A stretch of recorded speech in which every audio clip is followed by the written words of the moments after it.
going on, everybody?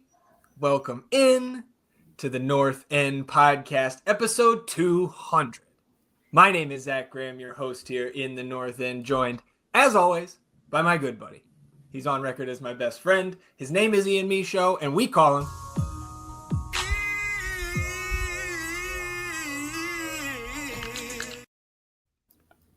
E. Sitting here, Sunday afternoon, beautiful, Austin, Texas, episode 200, my friend. We have a lot to get to today, but I have actually not seen you this weekend. So how you feeling? I'm excited, man. Episode 200, like you said, this is my main focus right now, where all my energy's going, and I'm just excited to do this episode. It's the numbers you ran through earlier before we jumped down here are pretty funny. So I'm excited to get into that and just have a good episode. And it's crazy that this fell right before the first game coming up and everything. Like, it seems a little bit of destiny here for the North End boys. So I'm in a great place. Good mood. Yeah, so we'll talk a little bit about that episode 200. We'll have some nonsense to start the episode. Be a nonsense sandwich here on episode 200 because we'll have the return of the nonsense, right? We'll have our team points draft. We will have our own version of the over-unders, always waiting until Moon Tower does their game. You know, don't want to step on any toes. So we will close out the podcast with that. That's just the head-to-head over-unders there. We're previewing a match that counts, man, and that's going to be the meat and potatoes of this episode. But we have a couple of preseason matches to look back on. We actually got some highlights sent to us yesterday from that preseason match against Nashville SC. And we've got a number of news items to get through as well. So buckle in. Look, this is the start of your Austin FC match week. All of the great preview content that's going to come out here. We're hoping to lay a little bit of a baseline for you leading up to Saturday at the Q. But before we get into episode 200 here of the North End Podcast, we want to remind you all listening or watching on the YouTube channel that the best way to support the show, actually support us financially, by downloading the audio versions of our episodes wherever you get your podcasts, and, Apple, Spotify, what have you. There's usually a toggle switch where you can turn on auto downloads. You can do that and support the show going forward. You don't have to think about it further. So you can also go the extra mile, rate, review, and subscribe to the podcast wherever you choose to get your podcast. And if you are watching on our YouTube channel, subscribing to the channel does help us grow the show. And you can hit the notification bell to know when a live stream pops up or a new episode goes live. And of course, here on episode 200, hit the like button, hit that thumbs up, help us battle the YouTube algorithm overlords, atone for your sins. Wash yourselves clean in the optimism of the North End. And we are going to have a lot of optimism here today. But this is something that I did this morning. I told you before we jumped on that I have spent entirely too much time prepping for today's episode. Obviously, overly excited for the start of the 2025 season. But first, I do want to just look back for a few minutes on the first 199 episodes that we have done here together. Because, and you, I think rightfully, pointed out to me a couple weeks ago when I pointed out to you, hey, episode 200 lines up with the first, match preview of the year. You were like, okay, but what does the episode 200 mean? Are we going to do 300, 400? I don't know, man. But this feels like, just with the timing, it feels like something that we can have a little bit of fun here with. So what I did is I went back through all of our episode titles since episode 1, because I think you can kind of craft a little bit of a story. You can see the ups and downs. And of course, since we have started the North End, mostly downs after those first few months.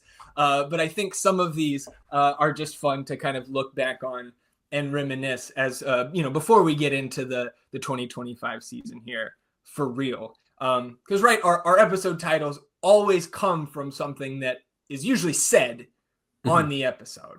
And so episode 1 was titled On Record as Best Friend. And I did not go back and listen to that. Please don't.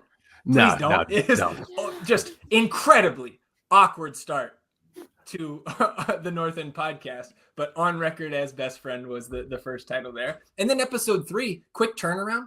Episode 3 was titled You Guys Smell Like a Frat House, which is actually what John Gallagher told us when we met him and Jared Stroud on the pitch after the LAFC home victory, the 4-1 blowout win, right? Maybe the height of Austin FC fandom. It certainly felt like that at the time. But we had on that episode, to recap that game and that experience, we had the North End Pirates on as our first ever guest on the podcast. So yeah, shout out North End. You happen to be wearing the North End Pirate gear there here on episode 200. Episode 7 was titled The Big Body, which was, of course, the Musa Jite hat trick. And I think the Big Body was the first ever North End nickname that you coined here, because you are the czar of nicknames, of course, here in the North End. Although, the fun fact, too, about that game, one of the few games that you were not in attendance for. We did FaceTime after the third goal, me and our buddy Jose in there talking to you. I think you were out on one of the cycling trips at that time. But I know where I was. Yeah, 3 episodes later. I was in the car. I was watching on a little phone. It was like you and Pete. It was a charity game. We did the charity basketball game. Oh, that's right. And we were in the car. I think I was driving back to like New Jersey or something, and trying to get them all excited about Austin FC, and like I'm all excited, and they're like, "What the fuck is MLS?" I was like, "The best soccer league in the world, man. What are you talking about?" But yeah, we were just watching on this phone. The broadcast was really spotty and everything, and then I just got the FaceTime from you and Jose, and you guys are partying, and I'm the next going nuts and shit. So that's good, man. Also clinched our first ever playoff spot with that victory, I believe. So episode 10, and I promise these gaps get bigger. We're not going to go just every 3 episodes here, but episode 10, I just thought, thinking back, it was titled Jersey Shore Benzema, which was what you called Lucas Cavallini from the Vancouver Whitecaps. And I just thought that was funny because I don't think anybody else would ever think about Lucas Cavallini again unless you went back and looked at the title of episode 10. Episode 14 was titled My Shoe Got Caught in a Stool. And that was, you don't even remember. I could see how you might not remember. That was the Dallas playoff win recap episode. And your shoe got caught in a stool in the Captain Morgan Club and you busted your ass after the game. I could see how you maybe don't remember that. Jumping ahead, off season, or rather preseason 2023, episode 31 was titled Average White Guys. And that was our first that was the first time that Tom Bogert came on the show, and he still holds the record at 3 guest spots, the most recurring guest in North End history to date.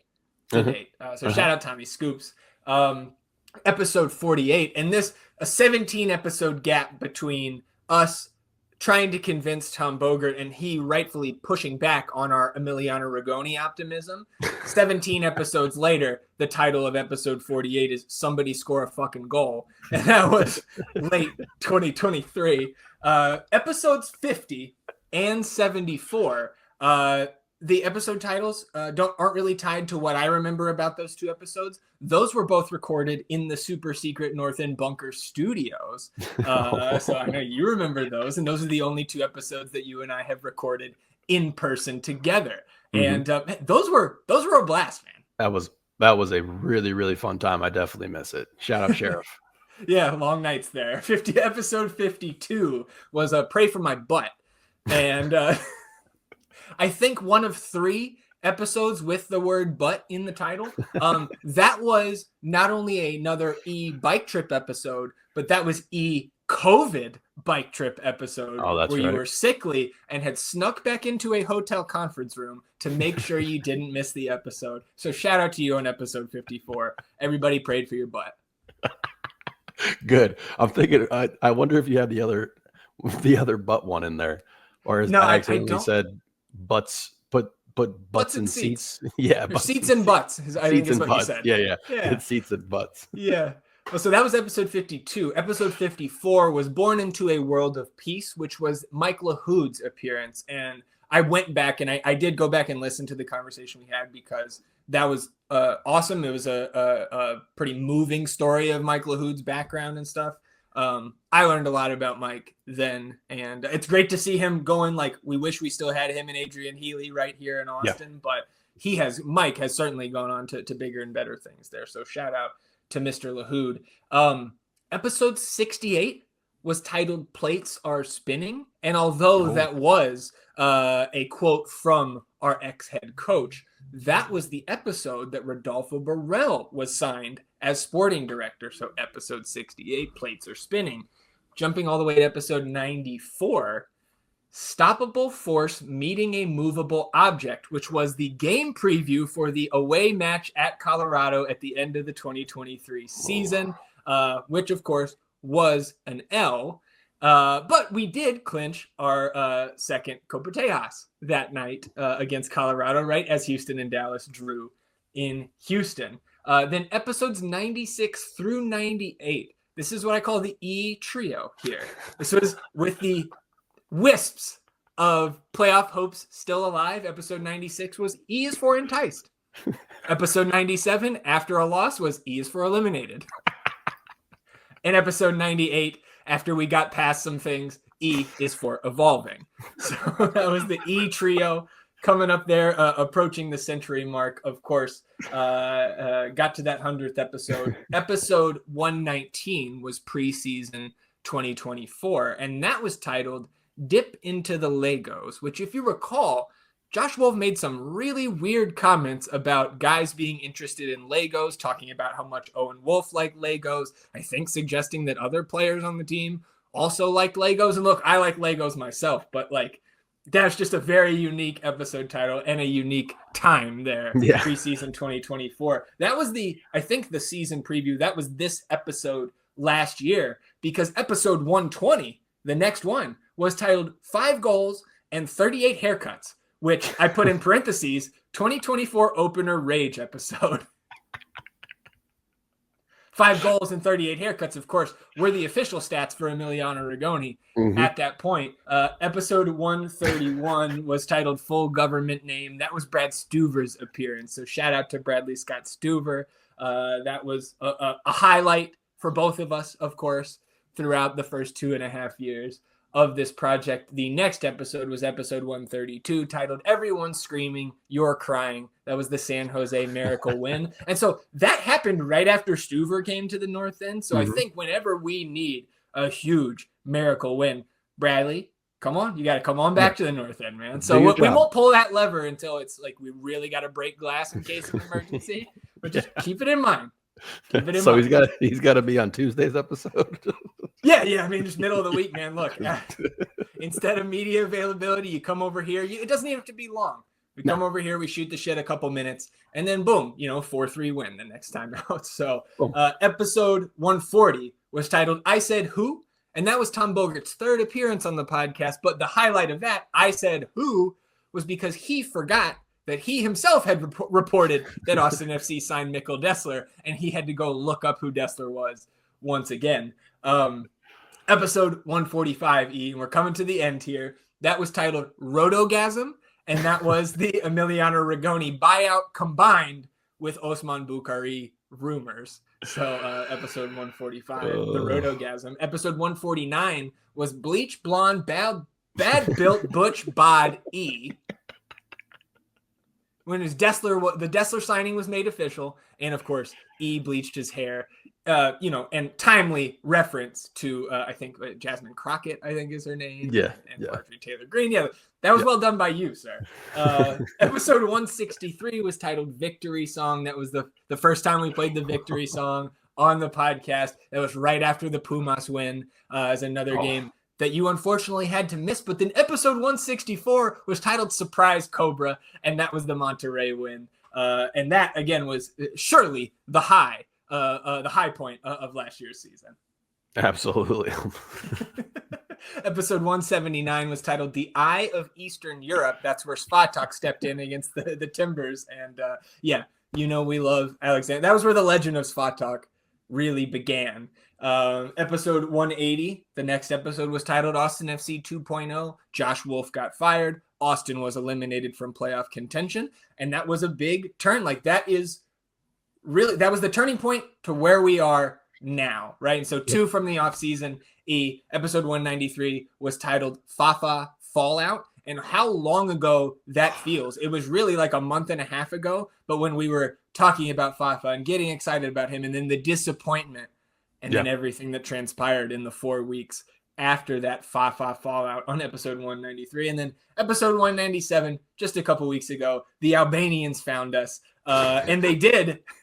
They did go and comment on that episode later. I don't know if you saw that, but that was also CJ Fodre's appearance here recently in the North End. If you missed that, you can go back a couple episodes and listen to what CJ had to say here coming into his 3rd season with Austin FC. So in total, we have 225 shows, including the live streams that we have done on our YouTube channel. It's 199 episodes, 26 live streams. Our first episode was August 8th, 2022. We have 225 shows in a 923-day span. And by my calculator, that means that you, as a North End fan, a North End listener, have had new North End content in your feed on 24.3% of days since August 2022. And I think that's pretty good. Approximately 235 hours of Austin FC content. That is 9.8 days worth of Austin FC content that we have done since August 2022. So shout out to you, sir. We've never missed a week, and we hope to keep that streak going. Shout out to you, sir. That is absolutely fantastic. And it's funny to think back to that first episode, which again, please don't listen to it. Yeah, dude. I might like make that private or something. Yeah, that might need to be behind a firewall, some sort of paywall. not even a paywall, firewall. Build a wall around episode 1, bro. Oh, that's great, man. Oh man, I was crying. Teared up. That was so funny. Oh shit, I had a funny joke too. I forgot it. I was gonna do something, but you're usually not short on those, and this is going to be a long episode, so we'll let you keep that one in the chamber. Okay. And unless you have anything else to add, we'll go ahead and move on here. Let's do this, man. Shout out to everyone who has supported us, and thank you so much. Definitely never thought we would be at this point. When you were like, "Hey, man, let's do a podcast," and I was like, "What? I don't even like. Who wants to listen to us talk, dude? We don't even like it that much." Well, at least a couple people do, and I second everything you said there. We appreciate everybody, and from the bottom of our hearts, we appreciate you tuning in, listening, watching, supporting in any way that you do. And look, onward and upward, man. We'll get into the news here in a moment, but real quick, just want to remind you to sign up over at Underdog Fantasy. The MLS season is almost here. If you want to make some picks on your favorite players in sports, check out Underdog Fantasy's Pick'em game. You choose higher or lower on between 2 to 8 players, and you can win up to 1,000 times your entry. Underdog is available in 33 states, including right here in Texas. To sign up, click the link in the description of this video and use promo code NORTHEND at sign up, and you'll get up to $1,000 in bonus cash and a free pick to get you started. So join the millions of fans who have won billions on Underdog.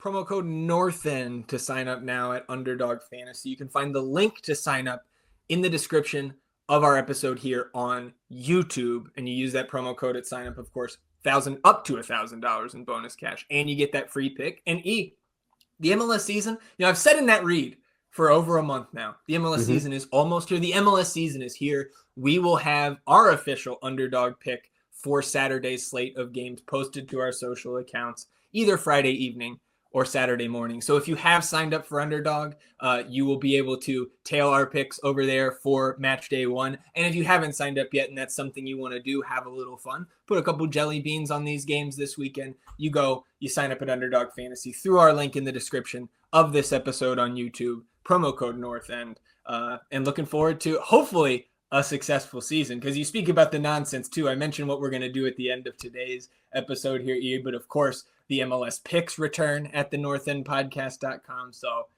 it's all coming back. Look, man, throw some jelly beans in there. Have a little fun with us. If our track record has shown anything, first year, terrible. Made some adjustments, did some changes. Last year of betting, fantastic. Profitable. Yeah. So come on. We will take with that. us. Yeah, we go. All right, into some of the actual news here, almost 20 minutes in on episode 200. And this was pretty much right after we posted episode 199 last Sunday, and this was some of the best news that we could have gotten last week. On Monday, the club announced that Mikkel Desler has obtained a green card. And so, number one, that's why he was absent. not an injury. So less than 24 hours after I talked about how concerned I was here on the podcast, concern lifted, evaporated, because like the fact that his absence was he had to travel back home to get his green card. Like, not only is he not injured, but the things that this does for the roster flexibility moving forward is a big positive. So as I toss it to you to get your thoughts on Mikkel and his green card, we can pull up the roster sheets here at thenorthendpodcast.com. What was your reaction when you heard the news come across on Monday morning? Absolutely thrilled about that for sure. Opening up another international slot there is just great for us. And like, he was not one of the guys we were speculating might do it. You know, it was like we were talking about Leo, Hot Air as potential candidates. I don't think we brought up like Osman or anything like that, but like Desler was definitely never mentioned in that conversation. So like to be able to have him get his green card, love it. Yeah, we were really focused on those two guys who have been in the States the longest. And I think one part of this process that I hadn't really internalized is that, and of course, the player has to want to get a green card as well, right? To make yourself a permanent citizen of the United States. And it is totally possible, now that I think about that aspect, that Leo Väisänen may not see himself here past this season. And so he may have just now waived that suggestion, because, you know, it is extra work. I'm sure there's, you know, background stuff that you have to go through with the U.S. government and everything like that. And it probably puts your family under, you know, they have to probably do some stuff, at least, you know, background checks and all that kind of stuff. So again, ultimately the news, fantastic, opening up that 9th international slot, of course, that we acquired by way of trade on draft day back in December. So now you line up the one open senior slot with the one open international slot. And not only can you, with this slot, right, still go out and get a TAM level player if our salary cap estimates are anywhere in the realm of what the reality is, but having the extra international slot open also makes it much more likely. I'm not saying this is the most likely outcome, but it makes it so much easier to be going out and targeting a potential U22 candidate on a global scale, right? So this, again, of course, we're not breaking any news by saying that a player getting a green card for an MLS club is good news for said club. But this is, again, it was a little bit unexpected in terms of who it was and the timing. But now I think, again, we need to keep in mind for preseasons, like try to make the mental note. If somebody mysteriously disappears during preseason, check the international slots. Are they there? Maybe they're getting a green card, right? Johan Valencia this previous year, he missed some of the preseason going through that same process. So, and like, speaking of this, as we transition into the kit release, which I do want to talk about here, at the kit release party, Rodolfo Borrell was reportedly very accessible. And we heard a rumor that Rodolfo Borrell mentioned to at least one fan that the final international slot rather, is expected to be used in the summer window. And I think it makes sense, because if it's a high quality player, that's when you can probably, based on the global soccer calendar, right, where the off season is in the middle of the calendar year, that's where you can get a player like Mikkel Desler on a free if his contract runs out, right? And we know Rodolfo Borrell has been very, very efficient with his roster budget and not paying transfer fees when he doesn't have to, right? I believe he said in the aftermath of the Desler signing itself that they could have negotiated with Toulouse to bring him here to start 2024, but it would have required a transfer fee, and we know what that does from a salary cap perspective and a budget charge perspective. So I think it totally makes sense. And I know I've been saying for over a month now that I want them to fill this senior slot.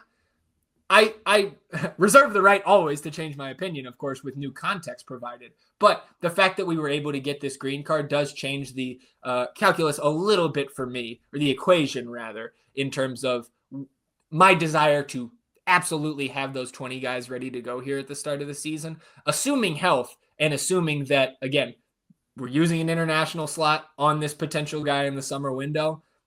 All these international guys that Roto has brought in so far, either on paper or in the small sample that we've seen over the last year plus, they've all kind of been hits to varying degrees. So, like, I'm looking forward now to the summer. And of course, now we are combing through who could be a free agent in Yeah. every league in the world, like who could be a potential target. But it's nice to have that in the back pocket, whether it's injury or potential shortcomings that we discover over the first 2/3 of the season, where now Roto can probably obviously he has multiple options on the table in front of him, but he can really pick and choose where to reinforce this roster, because now you have this slot, international slot, senior slot, potential U22 acquisition, and you still have a second buyout if it comes to that for anybody. Which again, with any of those expiring contracts, cheaper to buy out in the middle of the season than right now. So I don't think it's out of the question that that is used in the middle of the year either. I'm right there with you. And like, we're not guaranteeing, I'm not going to guarantee that we're going to get a U22 guy here. But like, when you look at the little crumbs that are leading towards what makes the most sense from a long-term roster perspective, you get the green card for Desler. Most of the U22 players who are going to fit that initiative role are high quality players from different countries. You go ahead and get that done. I also like having this slot open now. I know that we've speculated a couple times about potential 2 to 3 people coming in here, getting signed and everything. But as long as we're in a good space, I think patience makes some sense here if Roto has that stuff lined up. And to your point, like, we've seen him not only manipulate, guys on their designations on the roster sheet, but really try to avoid those transfer fees and stuff like that. So that is fantastic news for Desler. And I think that if you put it all together, you kind of take a wide view perspective, it starts to make sense. You see a bit more of a plan here. And I also love that Roto was incredibly accessible at the party there. Yeah, it's awesome, That's man. great. I do like, I guess just to wrap up roster construction talk here, headed into the season, I still am a little bit surprised that we haven't seen one of those supplemental slots filled yet with an MLS veteran. Maybe it's not going to happen. But I really think we could use one of those guys, senior minimum salary, 1+1, backup fullback, backup winger, something. So again, we have till like mid to late April before this primary window does close here. So we'll keep our eyes on that. Of course, if somebody gets signed, you will know, especially here in the North End. So kit release party again, that was, I believe, Thursday night there. Very, very cold out there at the parish. First of all, the kit release video, props to the media team for that. That was awesome. Once again, cool to see. Of course, like, you see the bigger names. You see Ray Benson, right? You see Gary Clark, who modeled the kit for Soccer Bible. You see, of course, Matthew McConaughey makes his token appearance.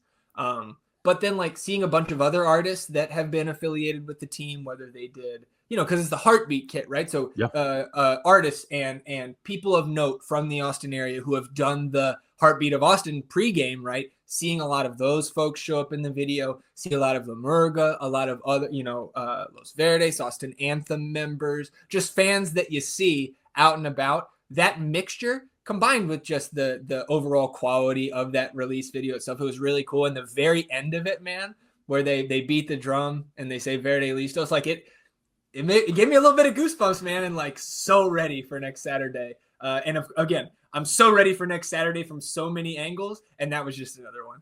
Yeah, absolutely. Bummed that we couldn't make it there, but shout out to everyone who made it. And like you said, like, the community that this team has, the support that this team has, and to be able to bring all these people together looked fantastic. So I hope everyone had a really great time, and just very cool, man. And like he said, goose pimples. Yeah, man, and like apparently like accessible to Roto in the sense of like doing shots with Roto. It's wild. It's like a North End dream, I feel like. Yeah, I know. I'm really bummed we didn't go. It's like you do a couple of shots with Roto, man. Hey, listen to us.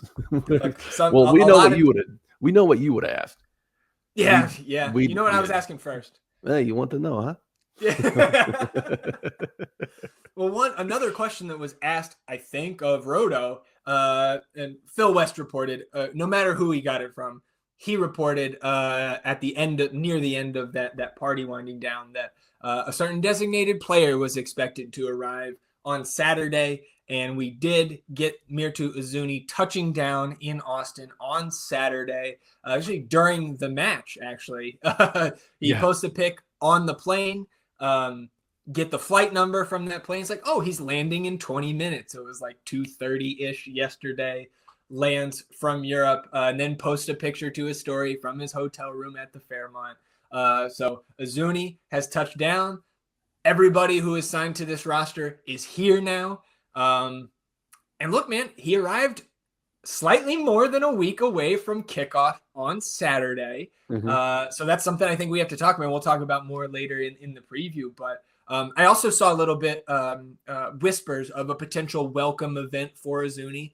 I imagine that him arriving during a preseason match was not conducive to being able to throw out the usual welcome mat that we do for designated players there at the Fairmont. So maybe we're getting something this week, little Myrto Uzuni welcome / hype event, for the upcoming season here. So obviously you're excited, right? Yeah. And again, our excited word cloud that we talked about a couple weeks ago continues to expand.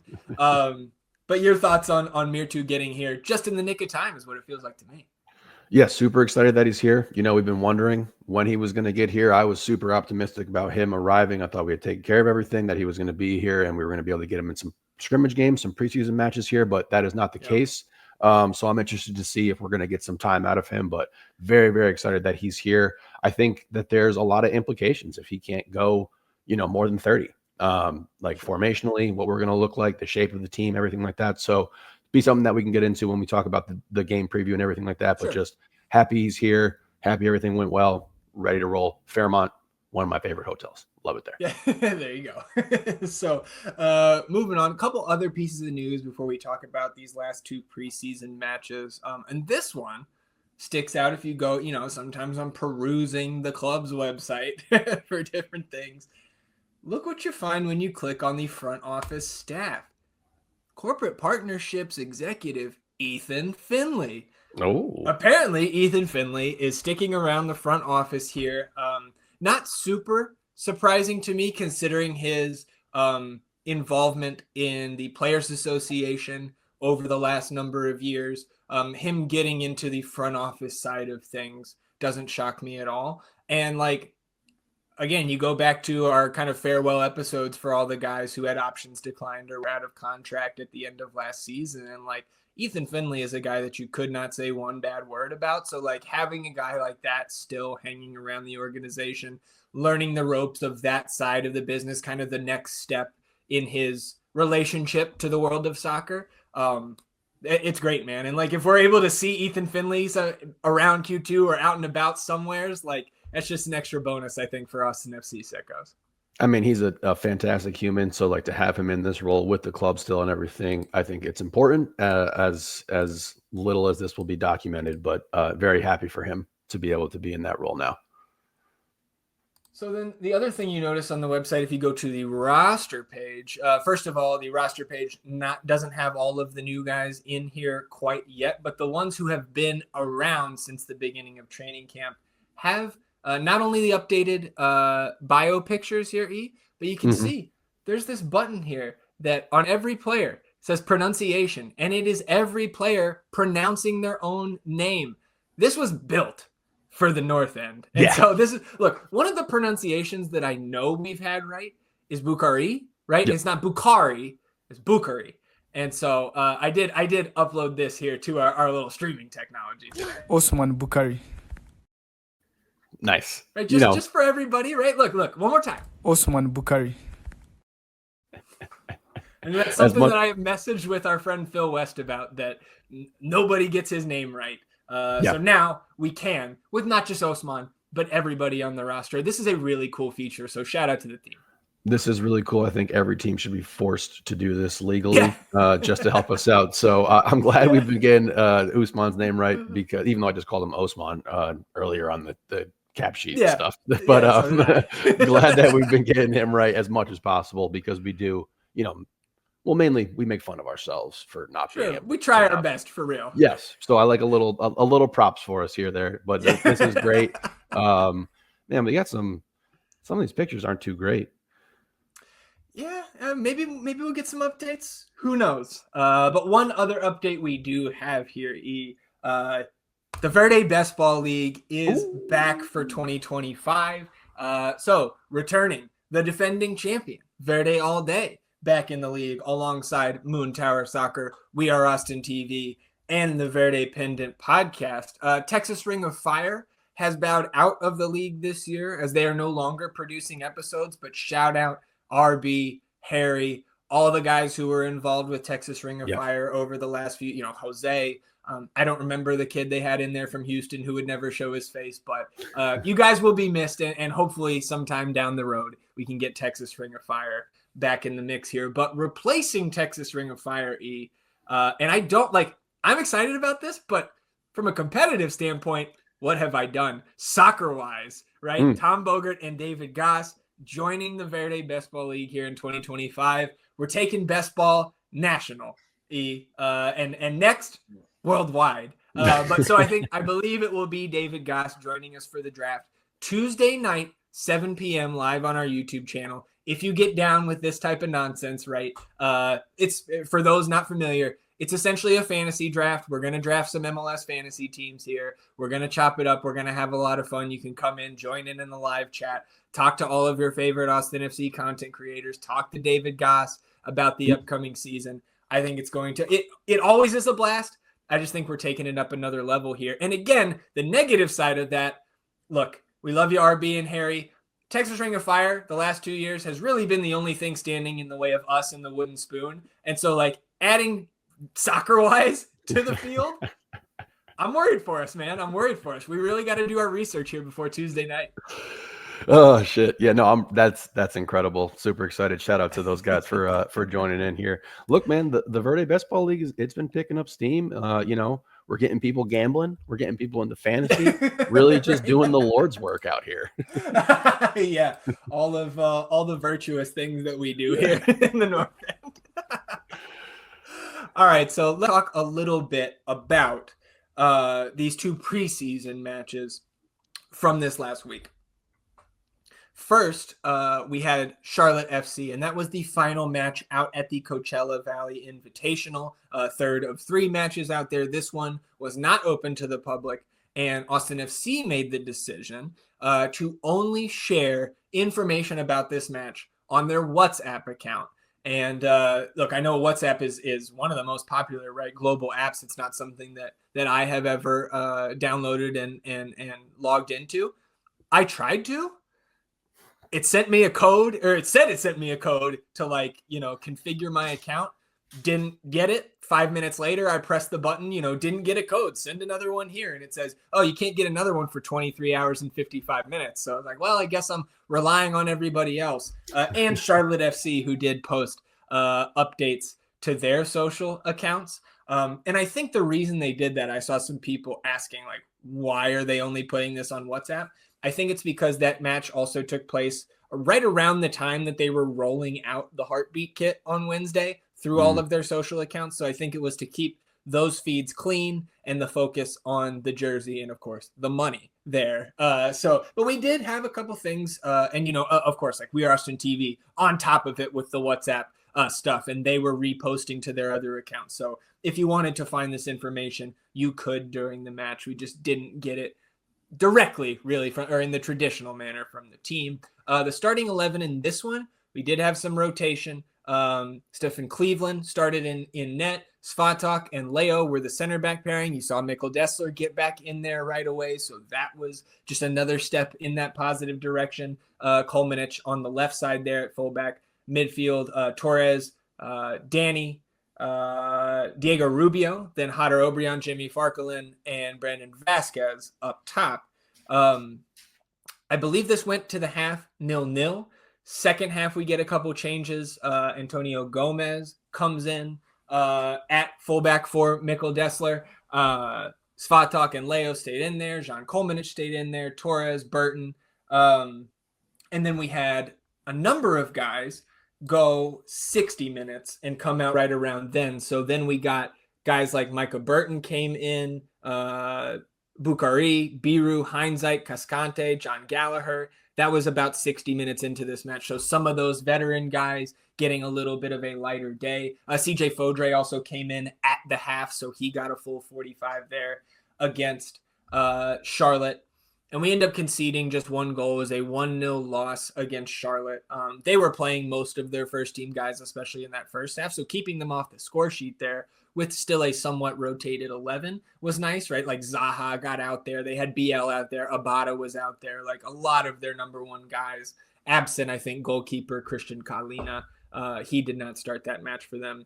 And on the one goal we gave up, you saw the replay from the Charlotte accounts. Looked like Antonio Gomez and John Kolmanich kind of got beat a little bit there. Kolmanich watching a little bit, just cut right across his face after Gomez got beat across the top of the box. But no injuries reported out of that one. And that, again, is the most important thing here in the preseason. Absolutely. I mean, we're taking more crumbs away from this last game than this Charlotte one here. But solid recap. And also, don't go on WhatsApp. Like I told you about this. I got WhatsApp, and then I entered a card break because I was chasing Wemby rookie cards. Long story short, I ended up paying $350 for 5 Jordan Hawkins rookies. So I remember that. Immediately deleted. I'm done with that app. Hey, life of a collector.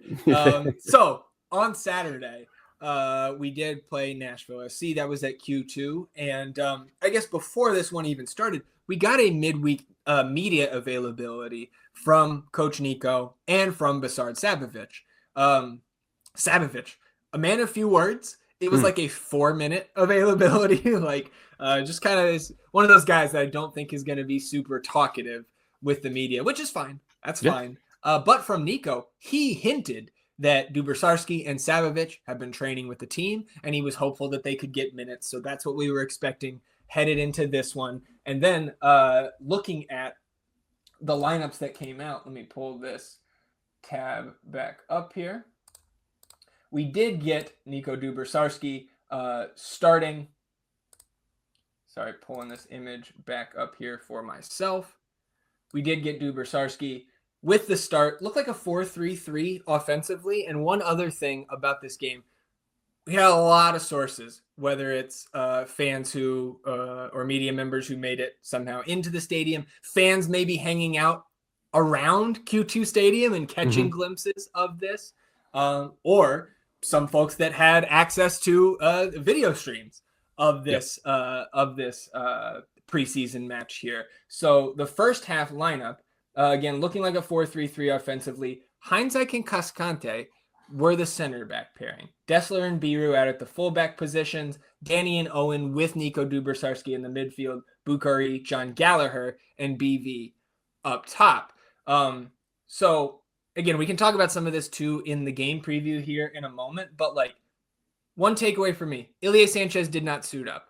And I think it was our buddy Kevin Trahan, might have been the stat man Tim Thompson that I was talking to, who said Ilie probably did not suit up because we've got these 2 new midfield guys that we're working in this match, and there's no reason to risk Ilie. So I still am not convinced on whether it's Ilie or Heinzek that are going to wear the band on Saturday. I still think I lean towards Ilie, but it was Brendan Heinzek, I believe, starting out here against. Oh no, actually it was Julio Cascante yesterday. Yes, who wore the armband in the first half. So throwing another wrench into that, I still think Ilie Sanchez is the favorite to be wearing it next week. But the center back pairing is the thing that is notable to me. I think this is the most likely center back pairing now, because why would we not be rolling out the 2 guys who are favored to start for the most minutes in the final tune-up? I think it's the 2 returners here. All 4 of them are technically returners, but like the guys who started the most last year at center back, Julio and Heinzek, I think that's what we're going to see next Saturday. I also think that is what we're going to see, which is a bit surprising and interesting to me. There's no heat excuse for Svatok at this point. True. Like there's no fitness excuse. So it just might be the case that these are the 2 guys who have performed. And like we saw BHI took a huge step last year. And, if he's continuing to do that in training and preseason and everything, then yeah, I think it's going to be him and Julio. I'm going to go on record. I'm going to put my jelly beans on BHI for captain. Okay. Nice. Yep. I like it. So Austin gets on the board very quickly here. And we know from, again, and the team was posting their highlights of the goals scored from the sidelines. They were providing their regularly scheduled preseason match updates across their various social media accounts. But this first goal, man, Buka scores it off the assist from BV, and the hockey assist. If this was a MLS match, Nico Dubersarski also gets an assist on this play. So it was like boom, boom, boom, all three things that you want to see right off the rip. And we're in the group chats, all caps, we're so back. And then it was like 6 minutes later, I think Austin FC concedes. And so we're at a 1-1 scoreline going into the half. And to start the second half, you get a pair of changes. You get Dubersarski out, unsurprisingly, goes a full 45 minutes there. That's great for a guy who's getting his first action of the preseason. He's replaced by Besard Sabovic, who did settle in right into that spot at the 6 behind Danny and Owen.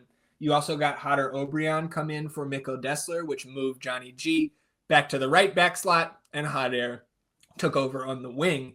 And Austin ends up getting a second. It was Bukhari again picking up his brace. But unfortunately, and here's what I want to do now, is pull up some of these highlights, because we did get access to highlights of the 3 goals from this match here, E. So I'll let this play here on the screen as we talk about this. On this second goal from Bukhari, he appears to tweak his hamstring, and the severity of which is unknown at this point. I don't think it's too bad, because he walked off, and I think was reported by somebody who was actually hanging out around the stadium to us that he lightly jogged off the field, didn't need any assistance, no noticeable bad limp. So hopefully, and you'll see it here after those, Alex Muyl scored that equalizer there. There's Buka kind of sneaking it past old Joe Willis there at the near post, and just kind of pulls up lame there. Again, like just kind of you see like a little bit of a frown on his face there, like not loving life after you just scored your second goal here on a Saturday afternoon. So that, again, is one of the big storylines headed into Saturday. Is Bukhari going to be available? Yeah, that's definitely a thing that we're going to have to keep our eye on here. I love that first goal. You see the speed of BV there, the ability to touch that ball on and go get it at his size, just really impressive. This was a nice goal by Nashville. Give them props here. This was a really pretty goal. And definitely, not overly concerned about Buka right now, for sure. See this injury report when it comes out. But I like, again, this is another play where I've really appreciated his decisiveness to go ahead and put one on net, which we saw earlier in this preseason as well. So hopefully he's fine. Be ready to roll Saturday. Yeah, so somebody had sent me these highlights, and they sent me one other piece of video, which was Besard Sabovic getting a yellow card. And that was near the end of the match. So from that video, which I chose not to post, just based on one of our guys getting a yellow card, I think we might have another feisty player on our hands here. Another guy who's not afraid to get his nose in there and mix it up. I think that's what I'll say about that. Yes, we always want to toe that line. You got to have that. My dad always told me controlled rage in the game. You got to be able to control the anger, but like use it to your advantage. So yeah, from what you told me about that highlight, doesn't sound like the best thing I've ever heard in my life, but we do like a little fight on this team. So yeah, something that we've lacked at times for sure. And we know we've been building up a couple fighters here on the roster of late. So then I saw that, again, some fans had access to a little bit of a pirate stream, I guess, for lack of a better term. So I went looking once I saw that to get some people. So first, my first question was like, who has a recording? Let me watch this thing, right? And then that apparently was not possible. So I went fishing for like, give me some of your takeaways from a couple folks who did have eyes on this match. And so here's some notes from somebody who did get to watch most of this. It said, Buka looked really dangerous, and we counterattacked quite freely, which was extremely refreshing to see. Midfield was a little bit disjointed, but Sabo and Duber in the middle, understandable. Danny looks like he's going to be a handful up top. Late in the second half, we did see a bit of the horseshoe of sadness when Nashville started falling back and hunkering down defensively, and our attack could not break them down consistently. CJ looks to be Vasquez's direct backup, at least here in the preseason. And then also mention the new kits look good, but it's hard to read the black numbers on TV. And you can see, again, this is a little bit of a grainy video that we have here on the screen, but I can definitely see that being the case, even with a little bit of a clearer picture there. Yeah, those don't look really great on that screen there, to be honest. So, well, we'll get to see them in person here, I think, coming up on Saturday. So I'm going to reserve my final judgment on this kit until we get a couple weeks or months in. But again, and that's the next one counts. So anything else for you on these preseason matches or the preseason as a whole? Glad we got through it unscathed. No serious injuries. Well, no serious injuries. Yep. Right. No serious injuries. We got Uzuni here. We're progressing. Dubo got that. Nico got that time there and everything like that. So like that's really fantastic. Sabo here getting that time clearly seems a fit. You know, if you're getting 45 out of him. Yeah. So like that is all very, very encouraging stuff. Well, let's move into the first game preview of the season here. Sporting Kansas City coming to town. And now, because we have picked up some new listeners here across the offseason, right? And some of you may be new Austin FC fans as well, right? New to MLS. So I want to do a little bit deeper of a dive than we do typically, right? So for those of you who are new in the North End, when we get into the regular season, we go from 1 episode to 2 every week. You'll get your Sunday evening episode, always, recapping the match from the previous night. But then we also will release an episode on Wednesday evenings, which is previewing the upcoming match for that weekend. So again, those can be a little bit shorter with the quicker turnaround times here, but let's really deep dive here into Sporting KC. So like some background on them, I think is appropriate as one of the original charter teams of Major League Soccer, right? In that first year, they were actually named the KC Wiz, and it was the Wiz and not the Wizards. They became the Kansas City Wizards in 1997. So there's one of the first couple fun pieces of SKC history here. Jumping into the 2000s, Sporting Kansas, well, at that time, the Wizards leading scorer in both 2004 and 2008 was none other than Austin FC assistant coach Davy Arnaud.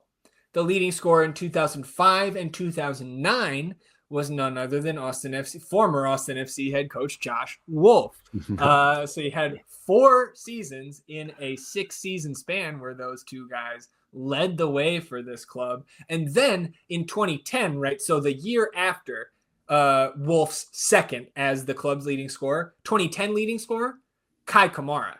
So that tells you a little bit about, first of all, how small the MLS world is and how freaking great Kai Kamara's career has been. Because, look, that guy is currently without a team, but second all-time in MLS goals. And, like, I've heard some rumors that LAFC might be bringing him back in on another supplemental this year. He's 40 years old. It's like 147 career goals. Look, this man, Kai Kamara, and look, he has really no tie to SKC at present, but I thought this was just so telling that he led this club in goals in 2010 and last summer scored an equalizer against Austin FC at Q2 Stadium. The guy is an absolute legend. And that's actually hilarious that you got Josh and Davey in there as well. But shit, man, I would take Kamara. Yeah, right. As a third, fourth. He's like perfect for that senior minimum this year.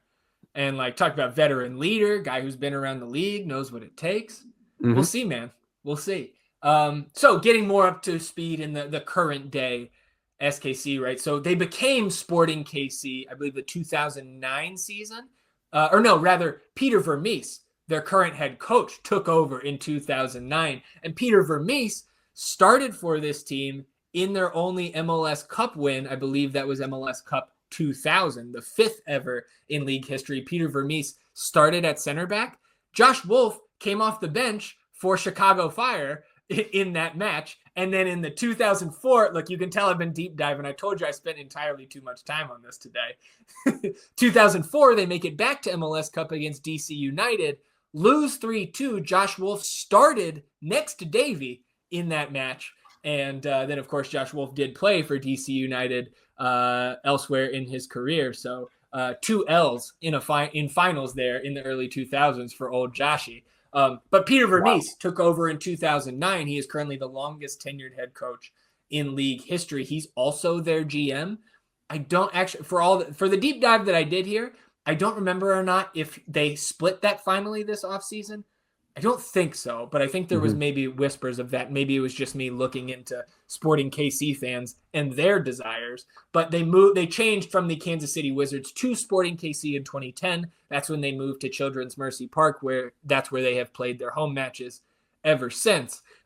They were third in the West in 2021, right? So our expansion year, they were a good team. But since Austin FC beat them on decision day that year, where on that decision day, they had a chance to be the number 1 seed, if I recall correctly, and lowly Austin beats them 3-1 on that cold night. They have been quite poor since then. 12th in the West in 2022, did sneak up to 8th after, I think it was didn't win in their first 10 matches in 2023. And then, of course, beat number 1 seed St. Louis City in that first round, best of 3. So that's kind of been their high point over the last 3 seasons. Then they were back down to 13th in the West again. Last year, the West was 14 teams.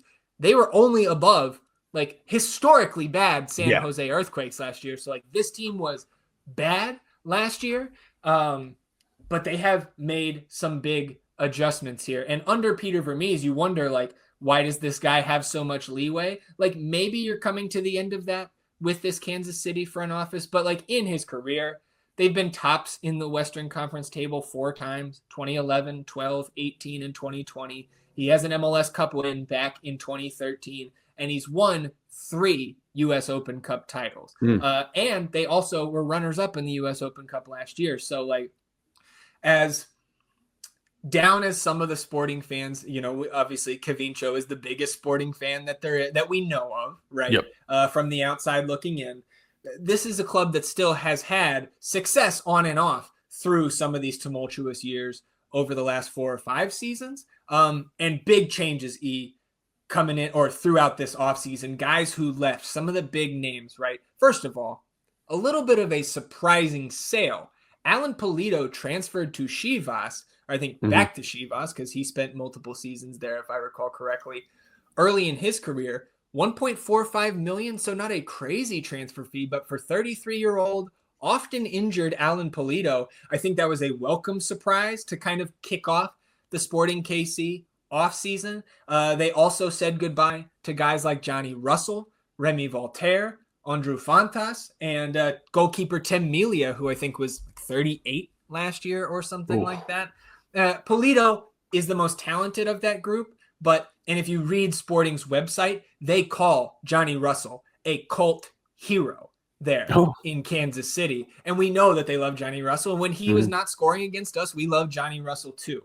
But he is gone now as well. And so, again, this is a very, very different Sporting KC team coming to Q2 on Saturday. They turned around, it wasn't just shedding contracts and shedding big names. This is a team that turned around and spent by far the most money on transfer fees, on new acquisitions since we came into the league. This is something that Sporting KC has not done in many, many years. First of all, they were the first team to make a intra-league cash trade this offseason after the league implemented that new rule. Of course, we have talked about the cash trade system on previous episodes. This offseason, they traded for Dejan Joveljic from the LA Galaxy, $4 million fee after aging out of his U22 initiative contract with the Galaxy. We know the salary cap implications that can happen with that, but this is the first success story to me on paper of this new cash for trade system, because although he becomes a designated player with his new salary and, of course, that transfer fee hitting his budget charge, we're keeping young, extremely talented players in MLS. And I think that's huge here for Sporting KC as their first big acquisition. And I got to tell you, man, I told you when that trade happened, opening day got a lot tougher when Dejan Joveljic got traded to Sporting KC.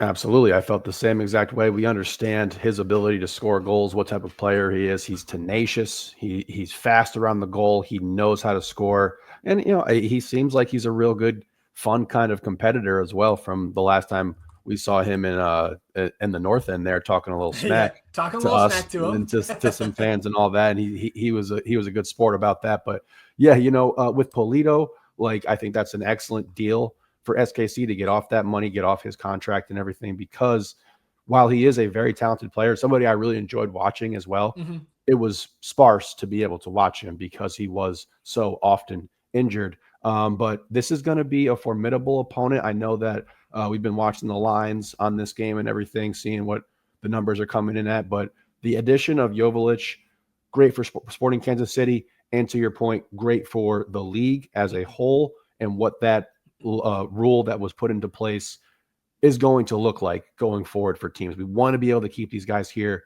He gets some new, a new team, new club, ready to roll. I think that's great. I mean, Joveljic is a guy who last season, right, for the champions, 15 goals, 6 assists, 49 goal contributions, and 106 career MLS appearances.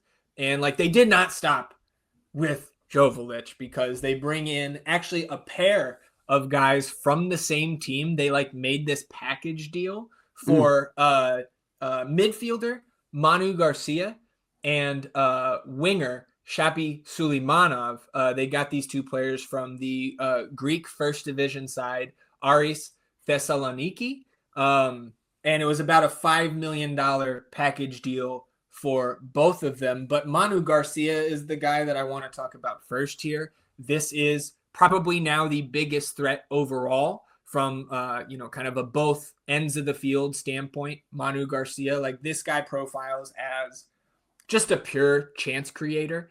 61 goal contributions across nearly 300 career professional appearances, right? And this guy, like, you look at that number and it's not like if you said 61 contributions and 300 MLS appearances, like, that doesn't jump off the page. But where this guy has been as a 27-year-old player, he has appearances in the Premier League. I think it's just one, but that counts. Then La Liga, Ligue 1, and the Eredivisie there in the Netherlands. Like, this is a guy who has been all around Europe, in Europe's top leagues. And again, it's just a player who profiles like he can bring the level of midfield distribution offensively that we have not seen Sporting have since we, kind of started our MLS journey here with Austin FC. And he commanded the higher fee, the higher salary here between he and what's his name? Shapi Suleimanov, right? So the one thing that's interesting about this, we don't know how ready Sporting is going to be for this match on Saturday, because Garcia arrived in KC on Thursday and he did train on Friday, but the last time he played 90 minutes was January 19th. So about a month ago. And then he didn't, I think the only two times he's played this year, January 3rd, January 19th, since New Year's. So this is not a guy who has been, routinely playing. Is he going to be ready to even start? I lean towards yes, just trying to, think these, if we're trying to push our guys, a Sabovic out there for 45 yesterday, a Dubersarski, guys like that, like Sporting KC will be doing the same with their key acquisitions. So we will actually get, and this is, I have so much Sporting KC bouncing around in my head. I'm a little all over the place here, but this is a team we get to see on Tuesday night. This is a team, that somehow, as 13th in the West, qualified for CONCACAF Champions Cup last year. Because, again, and this is why you and I, part of the reason why we are so excited about the position Austin is in with the Open Cup this year, they were runners-up in the Open Cup last year. They lost to LAFC, and so they backed into this spot. That's the reality, because LAFC ends up qualifying as the runners-up in Leagues Cup. That got them a spot, which allows Sporting into the tournament. But now Sporting has to play Inter Miami on Tuesday night. They're at home, but it's single digits in terms of the forecast, and snowing during the game. So this is perfect for us. Yeah, if those guys, we're not wishing injury on anybody, but go out there, tire yourself out trying to defeat Messi at home, right? You probably trying to build up a lead if you can here in the first leg of this matchup against Inter Miami before you have to go play them again next week or the week after next. So again, this is something I believe you'll be able to watch that match on either FS2 or TUDN. But I will certainly be tuned in on Tuesday night, or maybe after the draft. Of course, we'll have that one on record, but I'm going to go and watch this team and see, is Garcia available? Is Suleimanov available? How are these guys looking? Right. And Suleimanov himself, 25-year-old Russian winger, again, came from that same Aris Thessaloniki side as Garcia did. And Suleimanov, man, like, not as highly regarded of a player as Garcia is coming in, but you look back 5 years when Suleimanov was just 20 and still with his original club in Russia, FC Krasnodar. He scored a Champions League goal that year, and on Transfer Market, right? And again, you don't take Transfer Market as gospel, but it can provide a little bit of a window, especially into the past of a player and how the soccer community views a certain player. Mm-hmm. This guy was valued at $12 million on Transfer Market 5 years ago, and that has fallen off precipitously since then. But again, this is a guy they went out and acquired, and you expect to slot in and start when he's ready. Suleimanov didn't show up until yesterday on Saturday, so he should be even less ready than Garcia potentially is, right? But, you know, with our luck, of course, these guys will be ready to go 90 on Saturday. But that's just kind of some of the background here on what SKC is going through in their own preseason and, you know, having to play this CONCACAF match on Tuesday against the best team in MLS coming to town. And again, I do also like Mason Toye was their other signing as an MLS free agent. The other guys they signed were either homegrowns or their draft picks. Anybody who plays So Rare fantasy soccer, Mason Toye is a very cheap option that's listed as a defender. So if you do play So Rare, you can go out there. It's like $1 or $2, pick up your Mason Toye. If they get injuries up front this season, Mason Toye in your defender slot will be pretty nice. So interjecting some of the nonsense there into the preview here. And of course, they still have guys like Daniel Shalhoub, right? Mm-hmm. Willie Agata, who is one of the best, for lack of a better term, pound for pound goal scorers or chance creators to me in this league. Scored 10 goals last year in 1,700 minutes. 10 goals on 16 and a quarter XG. Wow. So you're generating 16 XG in 1,700 minutes. Like, this guy gets into dangerous areas. I watched a couple old SKC Austin highlights from years past. Mm-hmm. He was terrorizing us 2 years ago here at Q2. And Eric Tommy is still there. Memo Rodriguez, former Austin FC player, is still there. So, like, this is a team. When we post our preseason predictions for both conferences later this week on the northendpodcast.com, Sporting KC will end up in the bottom third of the West for me. But at this point of the season where we are still figuring out things, we have a lot of new pieces too. We have a new head coach, all of this stuff. Like, this is still a team that has plenty of players that are talented enough to give us some serious issues on Saturday night if we show even a moment of being disjointed in the midfield or at the back. Yes, absolutely. This is going to be a dangerous team. I will be watching as well, that matchup versus Miami. I'm interested to see how Vermees approaches this. Like, do you want to go for this cup game, initially right out the gate? You want to have those guys. If you're trying to get those guys into playing shape, ready to go, are you going to risk it in that weather versus that team? Or are you prioritizing the beginning of the season? Like you said, some frustration around the fan base. They want to have a good start to their year. We have some frustration on our side. We want to have a good start to our year. So interesting. Definitely going to watch in on them on Tuesday and see what they look like. Yeah, so let's talk about us here a little bit, right? Like I mentioned earlier, I think the two biggest storylines for us as fans this week are the health of Buka and his hamstring. Like, is he going to be able to start on Saturday? God damn, I hope so. I'm still gonna, of course, it's not gonna dampen my excitement in any tangible manner. But rolling out Obi and Galley at the wings again to start this year it takes a little bit off the top. And then number two, in terms of storylines, Uzuni's fitness. Can he come in and give us 15 minutes? Can he give us 30 minutes? I don't know. Yeah. We'll see the injury report on Friday. We'll see the team sheet come out, about an hour before the match on Saturday. And man, fingers crossed. If he can give us just a kind of a cameo appearance at the end, win or lose, him being able to touch the pitch on Saturday night will give us some extra juice headed out onto the road against Portland in week 2. So Anything for you on those injuries or potential availabilities, right? It seems like everybody else kind of made it through preseason, not too worse for the wear.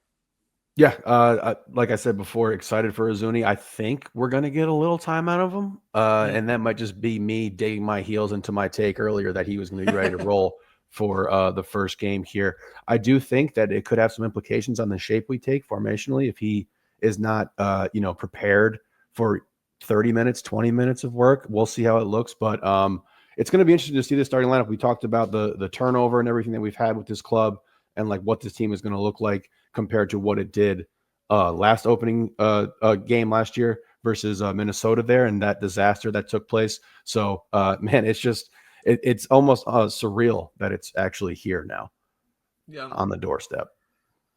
Well, we'll get unless the league changes their cadence that they established at last year, which was very nice, we should get the injury report sometime on Friday. So we'll get a little bit of a view into who's on that injury report, who we have to worry about going into Saturday. And of course, there will be a midweek media availability as well with Coach Nico. So if I had to draft an injury report right now, I would say Buka, questionable hamstring, and Uzuni, questionable conditioning.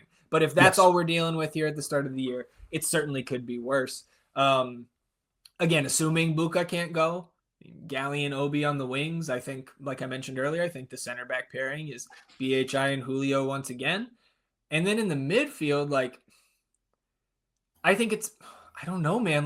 Sabovic going 45 minutes on Saturday changes my thoughts about who can or who will start in this midfield. I have thought for weeks, Ilie, Danny, Owen, right? Yep. Because we haven't had these guys in, but to go out and play a full half yesterday, give him another week. I don't know why Bassard wouldn't be able to play 60, right?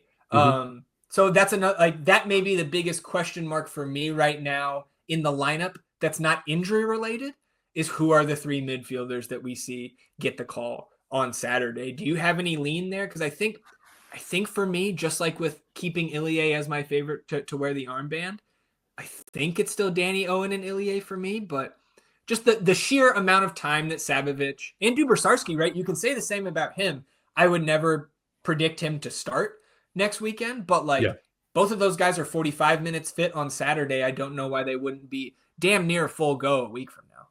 I think you're going to see Ilie, Danny, and Owen personally. Okay. I think having that in the chamber, so to speak, to be able to bring Sabo on in the second half for Owen is advantageous, but like you said, if he's got 45 in him like he had yesterday, we'll absolutely take that week one here. Yeah, no question. So I think that's it, right? I mean, it's Biru, it's Desler, it's BV up top. I don't think we have many other questions outside of that. So again, new coaching staff, ton of new players, new starters, new tactics that we're excited to all see clearly for the first time in person, unless you went out there to Coachella. So I guess, man, one thing left to do. How much is Austin FC winning by on Saturday? Hey, let's go. First one of 25. With them having to play Tuesday in that tough matchup, in that difficult weather, again, not wishing harm on any of their players, but that's going to take a little pep out of your step. That's a quick turnaround. And also the initial phase of your first game, there's a lot of adrenaline, a lot going on. So guys are going to be tired. I think that Austin is going to win this game 3-1. I think we're going to be in control of this game from the jump with or without Uzuni into the fold. And we're going to go ahead and take care of business at home. Being at home again, fantastic for our first game. And like you said, I think they're going to need to do, if this was a more cohesive group that was kind of coming in versus Austin here, I might be a little bit more worried, particularly with the amount of firepower that they do have here at SKC. But getting those guys like Magomed and Garcia into the fold is going to take them some time. So I'm feeling really, really confident about this match. Shocker to everyone who went to the podcast. So I've got 2-1. It's tough for me to predict a clean sheet here in the opener because I don't, we haven't seen a ton of what we assume would be a starting 11 on opening night. We haven't seen a ton of that together in terms of just who's played the minutes here in the preseason. And kind of like you said, right? Like there's first game jitters, whether it's returners that you've played at Q2 for multiple years, or it's your first time in your new digs in front of your new home fans. And the one thing you cannot simulate in the preseason, unless you open up that stadium, man, is 20,738 people screaming, chanting, Lamurga playing, right? Like the Pirates yelling near a back line. Like, just as much as that can affect the opposing team here early in the season, like that can, I think probably fair to say, cause issues for the home team as well, because these guys who some of them are new to each other, you have not tried this yet in that type of environment. You just cannot replicate it outside of real game reps. So I'm going to give Sporting KC, just like you did, I'll give them a goal, but I see us putting multiple here on the board at home with the fans behind them. So 3 points for E, 3 points for me. And look, man, we don't care how you get it done. Just bring us 3 points here, boys. It's good to hear that again. Yeah, man. It's look, we're back. It's all coming back, right? Yeah. And you look, one thing that has not left here in the offseason, but is now back every episode. Come on down to Farmer Field where the champions play. Get ready for the game. It's last business day.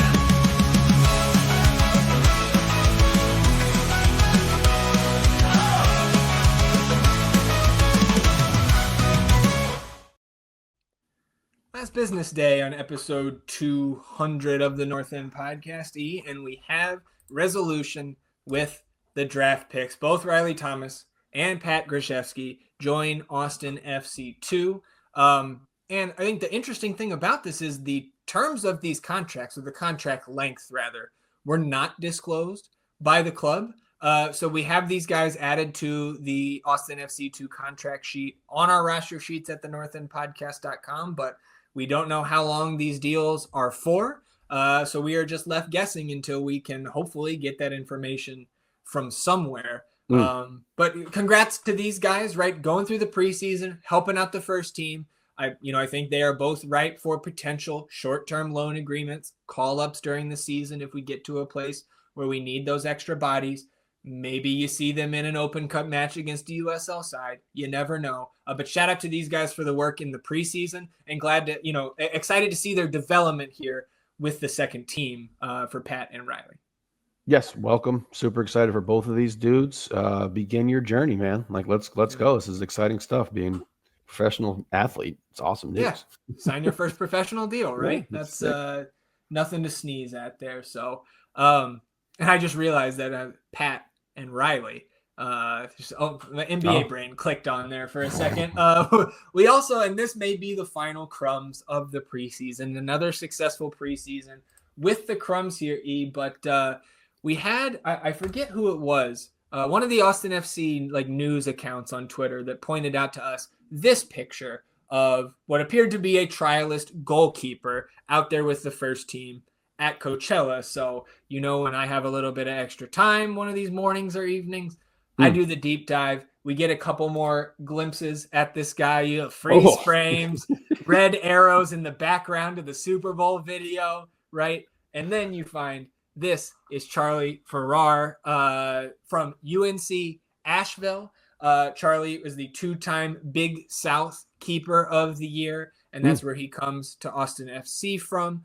So I imagine that Charlie will be signed at some point to the second team's roster to compete with Marcus Alstrup. Marcus was actually the third goalkeeper out there warming up with the first team at Q2 yesterday. So what I assume is that Charlie was out here on trial with the first team at Coachella because they need that third keeper on the trip. And Marcus was home training with the second team, of course, already under contract, any preseason matches they have, etc. But Charlie, and I believe originally born in the UK, so would probably take up one of those international slots for the second team if and when that contract is announced. So we will keep our eyes out for Charlie Farrar news. Indeed. Final crumb of the preseason. Very nice. Yeah. So a quick Academy update here before we get to the nonsense here, E, for 2025. All of these matches this weekend against Dallas Hornets.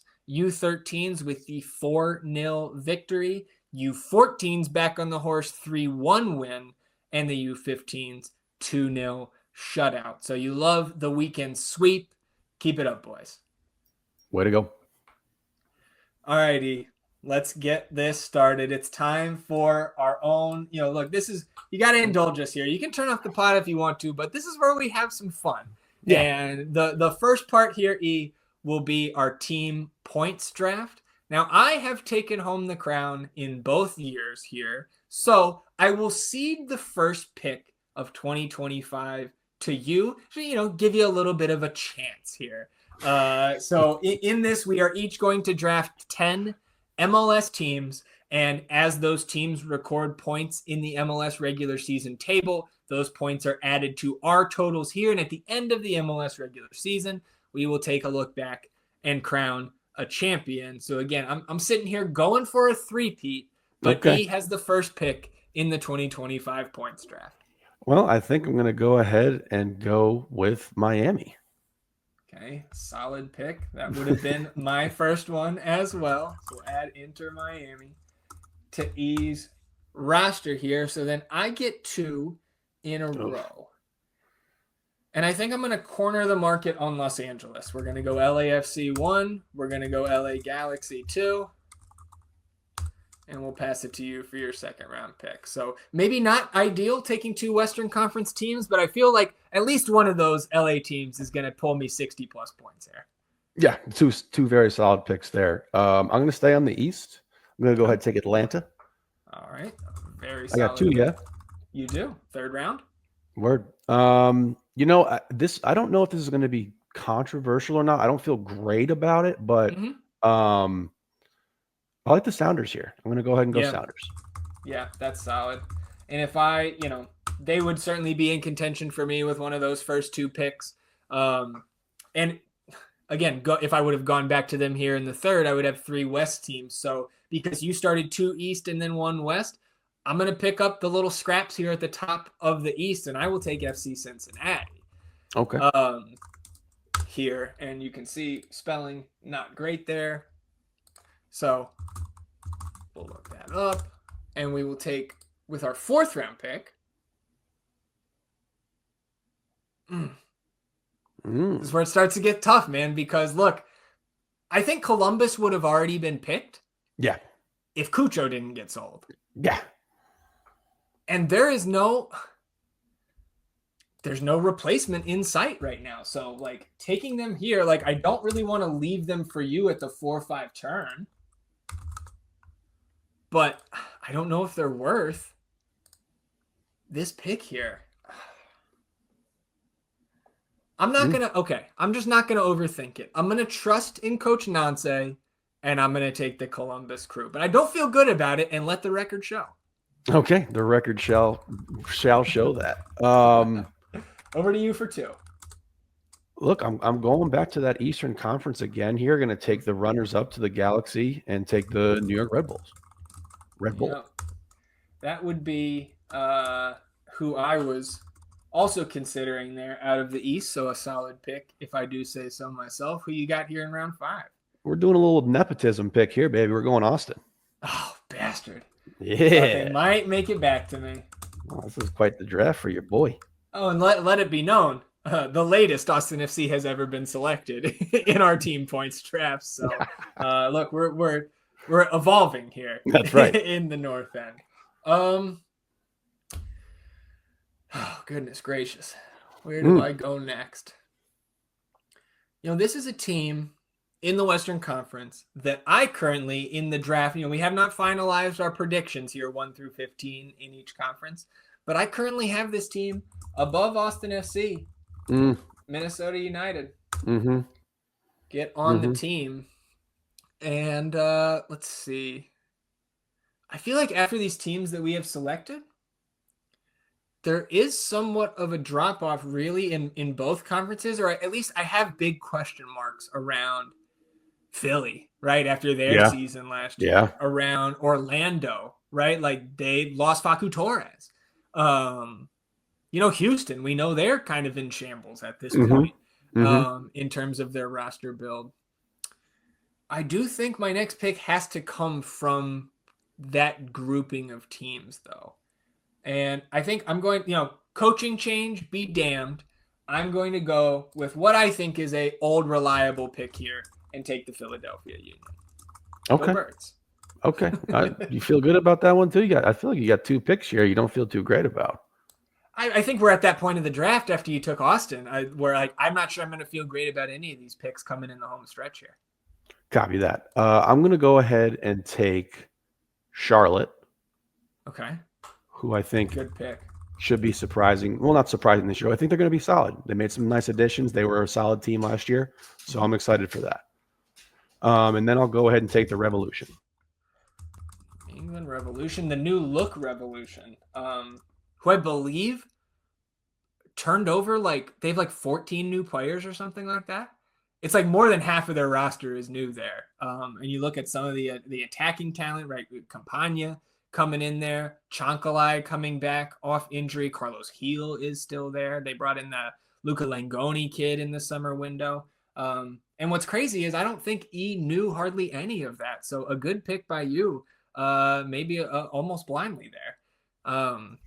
So 2 picks for me here. Oh, man. It's a good Charlotte pull by you. Some of those names I mentioned are still on the board here. I am going to take another Western Conference team. I'm going to go ahead and take the Portland Timbers, right? Evander now in Cincinnati, so I've got Evander on the team, but they immediately did the little switcheroo. Sell Evander for $12 million, bring in David Dos Santos for $6 million, pocket $6 million, or create $3 million in GAM there. So I think the Timbers are a team that may be a little bit better than the consensus is right now on them as a whole with all of that turnover. So I like grabbing them here in the 7th round. And then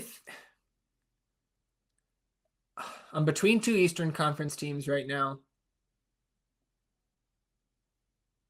And I think I'm going to side with the pocketbook of City Football Group and take NYCFC here in the 8th round. So back to you for your 8th and 9th selections. Very good. We're getting to an interesting spot here. I'm going to go ahead and take a team that I just feel like has been a staple of the Western Conference, the Vancouver Whitecaps, and throw them in there at the 8th pick. I think obviously they still have a very, very solid amount of firepower, and it's tough to play there. Like it's tough to go play them up in that dome. So I think that gives them a bit of a leg up. And I will go ahead and take SKC. Okay, nice. Sporting KC off the board. I've got my last 2 picks before you finish it up with your 10th pick. All right, so I'll go ahead and grab the other team I was looking at here. I will take Orlando City.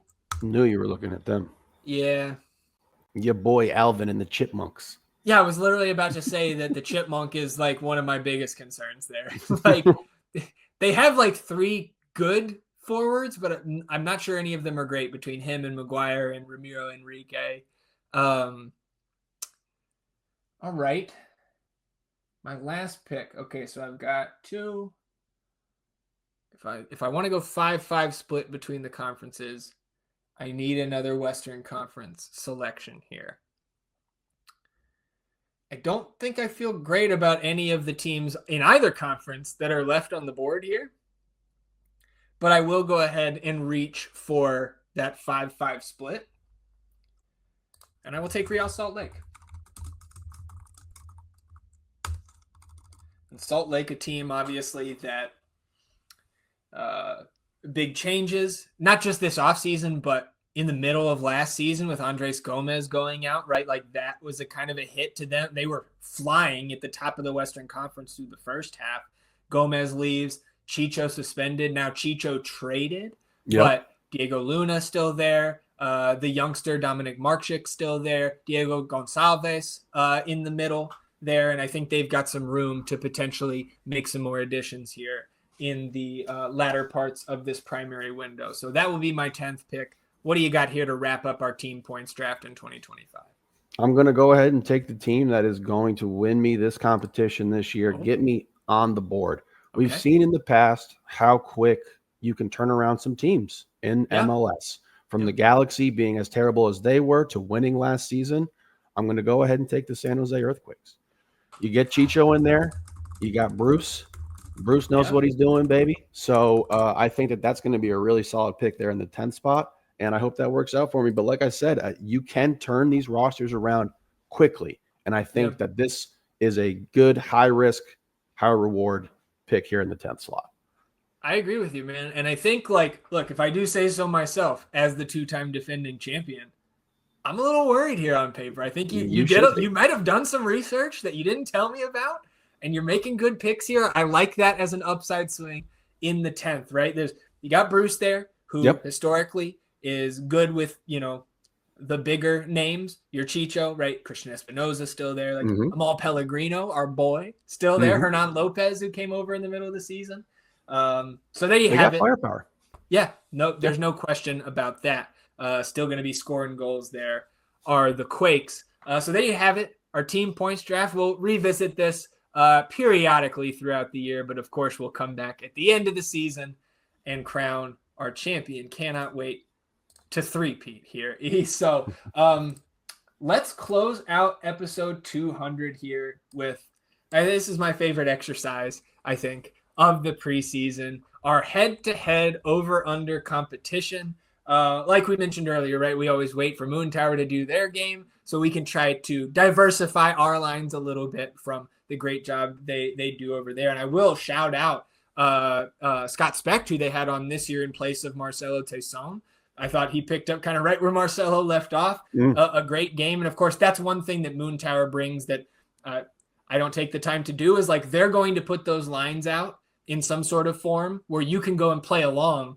And I don't know if there's a prize or just a pat on the back at the end, but that's something I always do, is go fill out their over-under competition. So what we do here in the North End is I write up 10 lines for E. E writes up 10 lines for me. And then at the end of the season, we tally up the points. And E, I actually have a tiebreaker prepared for us here because we tied last year. And so on the fly, we came up with a tiebreaker that ended up giving you the crown last year. So we have split our previous two over-under competitions. So this is for which one of us gets to take the lead on the all-time tableau here, E, for over-unders. So you won last year. So do you want to give the first line or do you want to hear the first line? In the honor of precedent, I will concede to you. Okay. So the first line that I have for you, and again, I told you before, I did entirely too much prep for this episode. So you're going to be firing lines at me, and I'm going to be giving you some stats and background on most of these. Your first line, E, how many goals will Austin FC score in regular season matches this year? So that's 34 regular season matches. I have the totals. Don't worry. I have the totals for you from each year. I got you. 2021, 35 goals. 2022, 65 goals. 2023, 49 goals. 2024, 39. That's an average of 47 goals scored per season. But with the infusion of talent that we think we have at present, this line is going to be set at 59.5 goals. An over selection would mean north of 1.76 goals per game. 59.5 goals, over or under? I'm going to go under. Okay. I just think, I need to see. I understand the firepower. I understand the type of players we have here. I want to see how Nico plays. I don't know if we're just going to be a team that's just going to go out there and just try to score 5 goals, concede 3 goals, and just beat you with firepower. So I'm going to take the under on that one. All right. Under on 59.5. And look, I think probably a prop here today that you would be more than happy to be wrong about. Yes, right? Yes, absolutely. Because if you're wrong on that one, we are parties. Yeah, that's right. It's win-win for me there. Yeah. Okay, my first line for you is Bradley Scott Stuver, clean sheets, 9.5. believe he had 9 Ooh. last year. Okay, you had 9. That sounds about right. I did some I mean, research on it. Not as much Okay. as you did, but Okay. I did look at how many he had just so I didn't like put something stupid as hell in there. Okay. But 9.5. Okay. I will take the under. Okay. I think something that you said a couple weeks ago, right? Where like defensively last year, while the team as a whole was not great on either side of the ball, but like they took on water in terms of the total number of shots that we were facing, but the quality chances that Stuver had to see on a game-to-game basis was fairly low. Mhm. I think that number trickles up this year because I don't think we will be playing as conservatively. So I will take a slight under. 9 clean sheets in a 34 game season is still pretty good. Yes, absolutely. Okay, so a pair of unders. Look, Woo. evolving here, Ian. That's the theme here today. Your second prop. How many goal contributions will the DP3, which is what I have coined Buka, BV, and Uzuni. Nice. How many goal contributions will the DP3 provide across the MLS regular season matches this season? So, 34 matches. Goal contributions, that's goals and assists. The top 3 contributor totals in every season in Austin FC history, I have them for you. 2021, 33 contributions combined between Fagundes, Dominguez, and Driussi. Driussi had 10 contributions that year in less than half a season. Maybe we should have seen the next year coming. But the other guys, 33 was the total between our top 3 contributors that year. Our top 3 contributors in 2022, 61 contributions. That was Driussi, Fagundes, and then we actually had 3 guys tied at 11. So you get those first 2 totals and then an 11 in there, 61 contributions between the top 3. 2023, that number dropped back down to 40. That was between Driussi, Gallagher, and Rigoni. And then last season, 30 between Driussi, O'Brien, and Alex Ring. So the line for goal contributions from the DP3 is set at 51.5. That is an average of 17 goal contributions each, and only 2 players in club history have gone over that number in a single season. 51.5 goal contributions. Damn. This makes me want to change my first over-under because now I feel locked in Right? to take the under Yeah, here. taking unders. Damn. All right. Remember, so you could get 3 from 1 goal. Yeah. So you could still take the, I'm just, just Yeah. talking it out.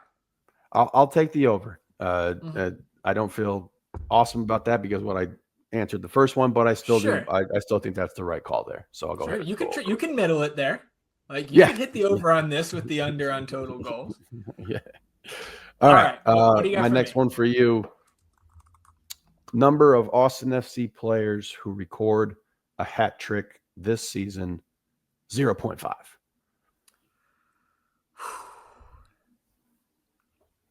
I don't know, man. The snap reaction is easy over. But that shit is not easy by any means. No, we only got here's a little history one for you. We only got 1. Yeah, there you go. We did deep research there. Like the famous one that I've heard over the years as an Austin fan is Portland doesn't have any. Portland has never had a hat. So like, you can go decades, right? So like this is even meaner the day after Buka scores 2 in 70 minutes. Right? Like we could maybe almost had one yesterday if he didn't pull up on his hammy. Oh, you bastard. I'm gonna go under.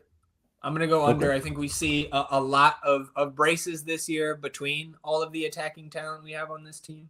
And again, another one of these where I'm not complaining at all if I miss that one. But I will say under because hat tricks are still very, very rare in MLS. Absolutely. Okay. Or anywhere, just in the game, right? Yeah. All right. Your third prop, sir, here in 2025. How many points will Austin FC record in the 2025 MLS table? 2021, they scored 31. 22, they scored 56 points. In 2023, they scored 39. Last season, they scored 42. That's an average of 42 points per season. And I'm going to set the line at 50.5 in 2025. Over. Easy over. Easy over there. Lock that in. Absolutely. All right. What do you got for me next? Okay, we're going to the boy, Biru. Number of Biru red cards, straight reds, straight red. Oh, straight. Okay. Straight red, 0.5. I was ready for the 1.5. He's evolving Which would too. be, Give him some time. yeah, which would be a snap under. And I think I'm also going to go under on this one and hope that Guilherme just, hopefully that was just like, we have nothing to play for last year. Fuck these dudes. I'm getting my red, which again could certainly come into play at the end of this season. But I'm going to hope that any of Guilherme's suspensions come on yellow card accumulation instead of straight reds. Fair. And I mean, also he was protecting our boys. That's the clip was the Biru tackle. But if you watched the game, you saw that play that happened beforehand. You touched one of our guys like that, we had to do it. Biru did it. You touch one of our guys, we're going to touch you back. It happens. Your fourth prop here, and this is one that if you are playing in the Moon Tower game, I think this is a free square. Number of Austin FC players named to the MLS All-Star team. The Moon Tower over-under was set at 1.5. I think every single person should take the over. Of course, Austin FC only has 2 All-Stars ever. Sebastian Driussi in 2022, John Gallagher in 2023. But last year, and they changed the format every single year, so these exact numbers might not line up here in 2025. But last year, 12 players were named to the All-Star team by the fan, media, and player vote. 16 were selected by the coach and 2 by the commissioner. So if you go back through the last 4 years of the All-Star game, the home teams have more than 2 All-Stars. In 2021, LAFC hosted. They had 4. I actually couldn't find a list of how the players were selected in 2021. That appeared to be erased from the MLS website, but LA had 4. And now you'll notice too, the teams that are good that host have more than the ones that don't. Because in 2022, Minnesota hosted. They had 2, Dane St. Clair and Emmanuel Reynoso. Both were picked by Adrian Heath. 2023, DC hosts. They had 2 All-Stars, both picked by head coach Wayne Rooney. And 2024 in Columbus last year, they had 5 All-Stars, 4 picked by Wilfred Nancy and 1 by the commissioner. So again, like Columbus deserved all of those All-Stars last year. They were fucking awesome, right? LAFC in 2021, they're great. But every coach for the last 4 years has picked 2 players of his own. Why would Nico break from that? Easy over. So your line is set at 2.5. Oh, shit. Okay. Well, we're going to go ahead and ladder that up to 3.5 to get some better odds here. Oh, shit. You get a bonus point? That's right. Listeners, we'll discuss laddering up once we get into the underdog stuff. But we're going to ladder this up at 3.5, and we're going to take the over. Oh, my God. Okay. Get So that we're creating multiplier new in there. rules on the fly, just like MLS does. So I'm not protesting against this. Let's see. He says ladder it to 3.5 for an extra point. Lock it in. Let's go, baby. Take it. And look, man, again, if you hit on the over on that, I'm fine because that means we're doing pretty well. I think shit team hosts the All-Star game. You get 2 as a baseline. Good team, maybe 4 or 5. So we'll Absolutely. see. That was a fun one. And I will be locking in my over in the Moon Tower game. There we go. All right. What do you got for me? Oh, sticking with Guilherme again because I'm kind of obsessed with him. So we're going to go Guilherme goals this year, 2.5. Ooh. Yeah. Damn. Yeah. Episode Did he have 200. 2 or 3 last year? 2. Do you remember? He had just 2. Right. Well, he had in the opener, right? Kind of the not meaningless goal, but the game was already out of hand. Yep. Then he had the screamer. San Jose. Versus San No, Jose. he scored again. He scored because he has 3. Let me look at the match log. Against RSL to tie at home, he scored. That's I right. think we were down 2 in that one. Yes.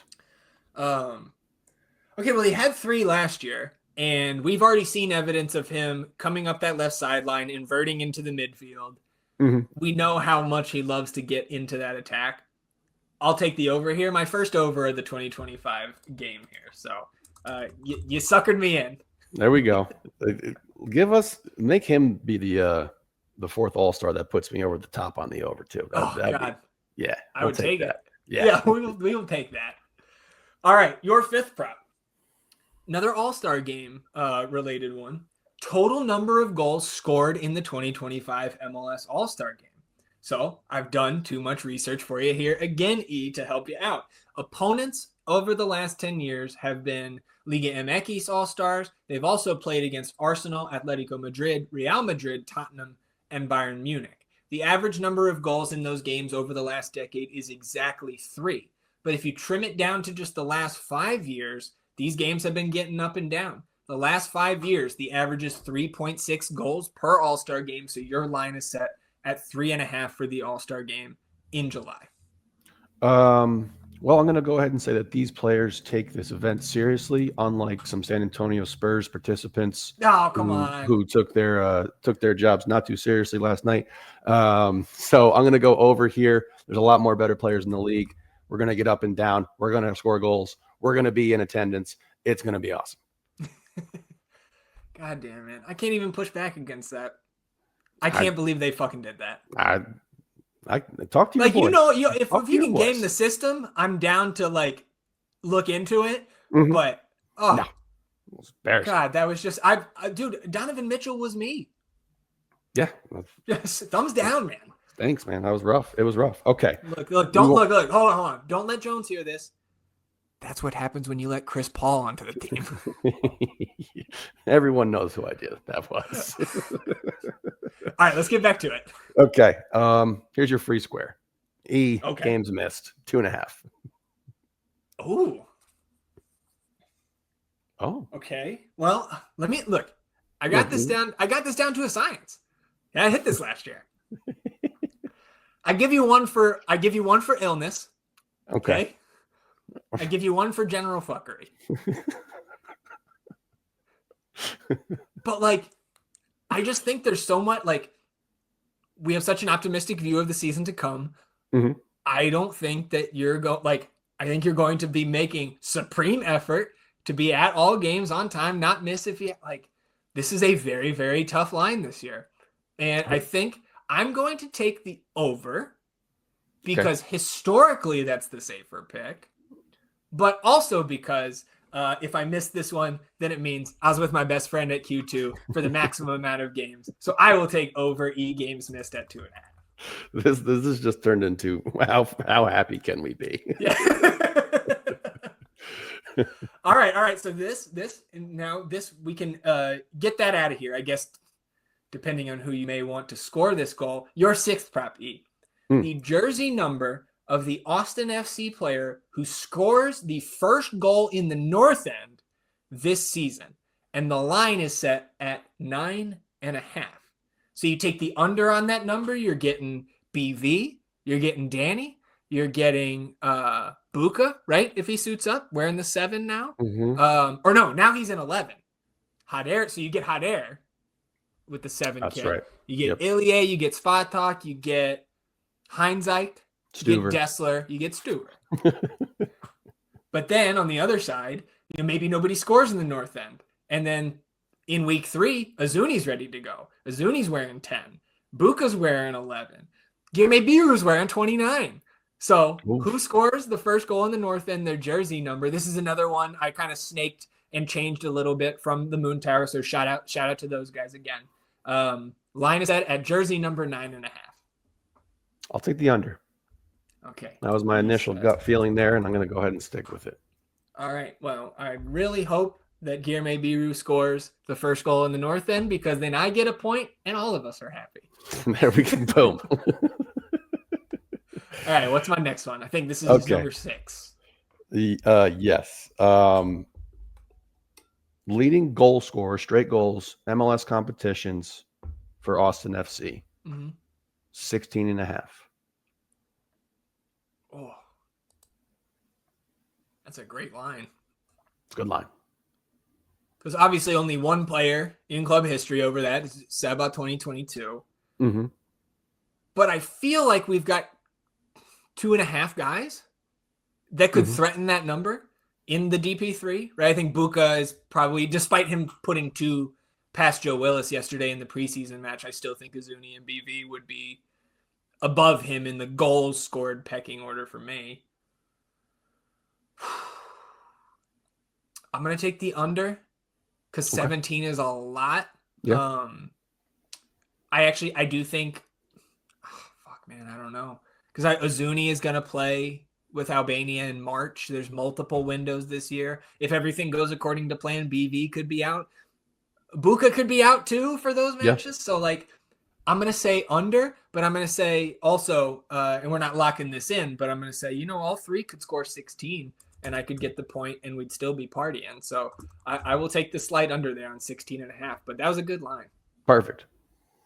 All right. Your 7th prop here is the number. This is a returning prop for you. Number of comeback victories for Austin FC in the 2025 regular season. This is the biggest yo-yo stat maybe for the club to date.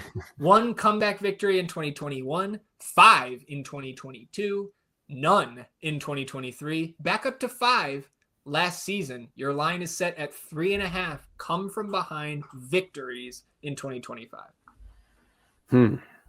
Good one. I'm going to take the under here. Okay. And my reasoning behind that is I don't think we're going to be behind as often as we were very often. Yeah, no, I mean, I think that is solid logic there if you're playing into how we think this team, the ceiling that this team could hit this year. All right, what do you got for me here for my 7th? Okay, games, MLS competition only, where Austin scores 4 more goals as a team. 1.5. 4 or more? 4 more. 1.5? 1.5. I'm going to snap over this one. Boom. And this is just like, look, this is me chugging the pint of Verde Kool-Aid that I've got next to me, the proverbial pint, right? Yeah, maybe the bucket, right? We're scoring. We look, I'm not going to make this prediction, but Austin FC got this one done in 2022 by week 2. Yep. So like, do I think we're doing it against Portland on the road? Probably not, but like, I'm taking the over here. I would have thought about it more if you put it at 2.5. Give me the over 1.5 games of scoring 4 or more goals this season for Austin FC. Boom. All right, your 8th prop, number of yellow card accumulation suspensions in MLS play. I don't have a ton of stats for you on this one. Your line is set at 2.5. And now I will, if I may, interject some of my own thinking here on why I set that line at 2.5. I think that number has been higher in the past couple years with the Punisher and Danny and Julio, etc. But I think because of the newfound depth on the back line and in the midfield of this team, I think you can afford to bring certain guys off the bench and game that system with the 85th minute substitution of Danny Pereira when he needs one game to to get the good behavior bonus for Guilherme Biru, right? Maybe less so with the fullbacks there, but you do have Kolmanich, right, at that left back position. Center backs, we've got 4 guys that I think are relatively interchangeable there now. The 5 guys that we feel confident in from the midfield on paper. So your line for yellow card accumulation suspensions, 2.5. Well, there's no Alex Ring anymore as well, so that's interesting. But I'm going to take the over. Okay. Yeah, I'm going to go over here.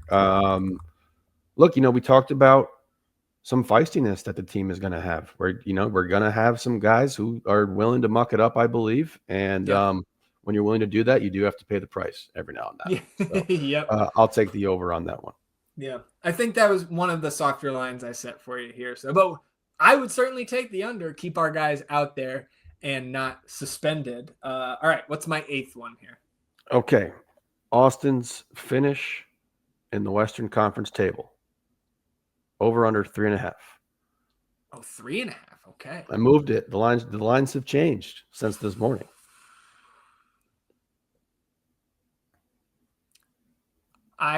In my first, it's a rough draft right now, but we're doing over-unders now.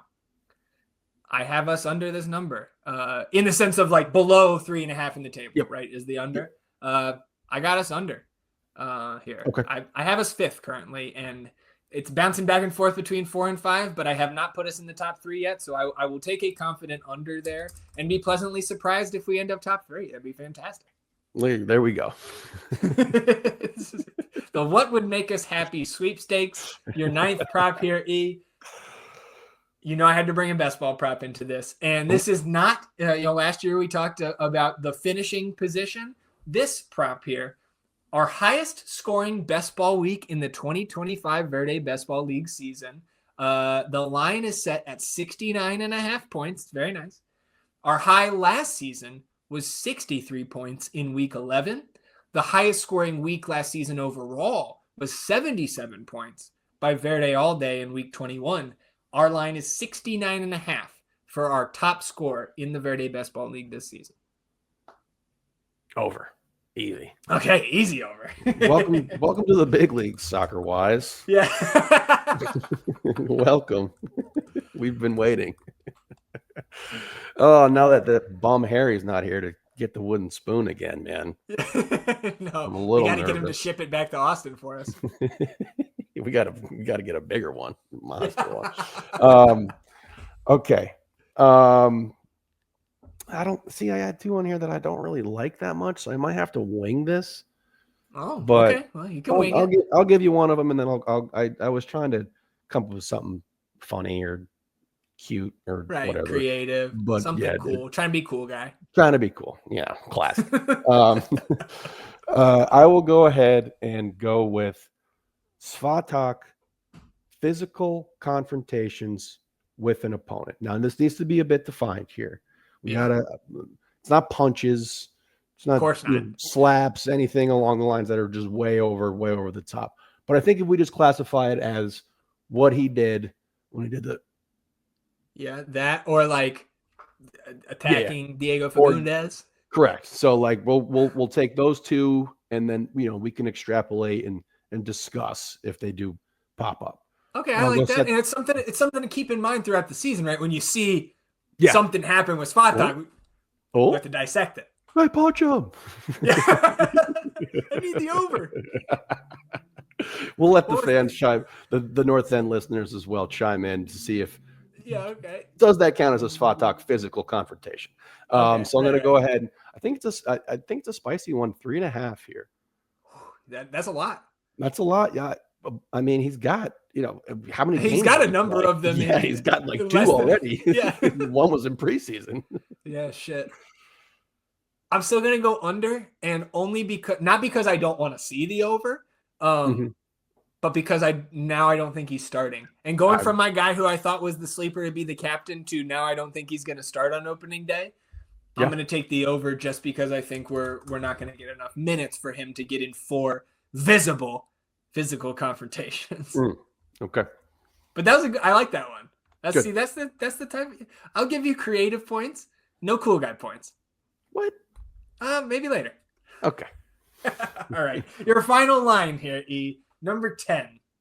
And this is running it back from last year where I got the easy over. I got this one in like April last year, but we got a different coach now. The number of organized Nico out game day fan protest before the final match of 2025. The line is set at half a protest. Under. Okay. Under. I think we're just the entire fan base is in a really good space right now. I don't feel like we've never been all on the same, like this same of a page. Sure. Since Austin's been, playing in MLS. Right, since game 1, 2021, right? We're on. It feels like good energy that's just going forward. So I think I'm going to go the under there. All right, nice. I like it. And then since you wanted to, pop off and spout out about Open Cup and everything, number of championships Austin FC wins this year, 0.5, all competition. Copa Tejas is included, right? It's the most important cup in the world. Well, you adjust to 1.5? All right, I'll give you or exclude it. Let's exclude it. It's too prestigious of an award to lump in with our silly nonsense. It's up here. The rest of the competitions. No. Yeah, I got you. Exactly. Okay. Yes, it does not. So 0.5 cups between Supporter Shield, MLS Cup, Open Cup, right? Our 3 competitions. I'll take the under. And again, coming back to the theme of if you get a point for that one, or I don't get a point, rather, like then we're having a championship parade, like, I don't know, down Rock Rose or something. That was an interesting conversation I saw in a thread the other day. I don't remember if it was in a Slack or on Reddit or what, but people were asking, like, where would an Austin FC championship parade be? And like, I've always thought, like fucking shut down Congress, man. Like, we're blowing it out, but I don't know if we're big enough for that. Maybe. I don't know. Maybe I feel like if we got to, like, if it was MLS Cup, that to me would build enough hype to where the city would be focused on it. But like Supporter Shield would not do that, and US Open Cup would not do that. Agree. So anyways, I'll take the under. Okay. Yes, that is an interesting where that would be. I don't know. It'd be sweet to do it on 6th Street. I mean, it's sweet to do it anywhere, dude. I'll do it in the middle of the river. Yeah. Paddle boat parade. Oh, very good. So, in case we tie again like last year, two guys who are just great at selecting, these over-unders and just can't separate us through the full 20 props. Our tiebreaker this year, you got to call the total number of Austin FC goals scored across all competitions this season. 34 regular season matches, potentially 5 Open Cup matches, and up to 6 MLS playoff matches, right, with the potential best of 3 and then 3 rounds after that. And I guess also appropriate to note, I don't think we have a playoff format officially confirmed by the league yet, 6 days out from the first match. I personally don't see why they would ever change anything about this format that coming into last season, the second year that they ran the best of 3 format, they said they were very satisfied with the numbers behind it. And then you get Atlanta United upsetting Inter Miami in the first round. Like, they're not changing this format. I think it's very, very likely that we get the same thing. So 34 matches plus 11 external potential matches. You could get up to 45 games here this year, E. Total number of Austin FC goals across all competitions. Closest to the number will win it. We're not doing any prices right type of shit. Oh, damn. I was going to prices right you and say go first. That was definitely my plan there. Look, I've been through this a couple of times. Evolving. Don't do that. Damn. So you said potential 45. And then guaranteed 35. And then I took the under on our goals in the first prop. That was regular season, though, so we could score, 30 goals in the playoffs. You never know. Yeah, duh. 69. Yeah, I thought about it. I said 66, so we're very, very close there. But we are in a position where there cannot be a tie with our tiebreaker. So mission accomplished there, E. And there you have it. The beginning of the 2025 nonsense. You get the team points draft. You get the over-unders. And we get the news here live, E, that nobody else cares about besides you and I, and will be outdated by the time this gets posted. LeBron James sitting out of the All-Star game tonight on the NBA side of things. So I imagine now you may not even be watching since your boy will be on the sidelines. Of course, I kid. Anything else for you here, E, before we shut it down? Over 2 hours on episode 200. I think this is our longest episode ever. And I think a fun way to kick off the season here with a little bit of a marathon episode. You get the whole week to digest it. Maybe you come back, listen to it a second time if you like it that much. Anything else for you here, E, before we shut it down and head to soccer church on Saturday? I'll just reiterate my appreciation and gratitude for everyone who has supported us to get to this point here for episode 200. What a blast that was. What a ride it's been. And looking forward to keeping this thing chugging along. Yeah, I second all of that. Appreciate everybody tuning in, supporting the show. And we are very much looking forward to this 2025 season, experiencing it, all the highs and lows, alongside all of you Verde sickos here in the North End. One last reminder, Tuesday night, 7 p.m., live on our YouTube channel, the 2025 Verde Best Ball League Draft.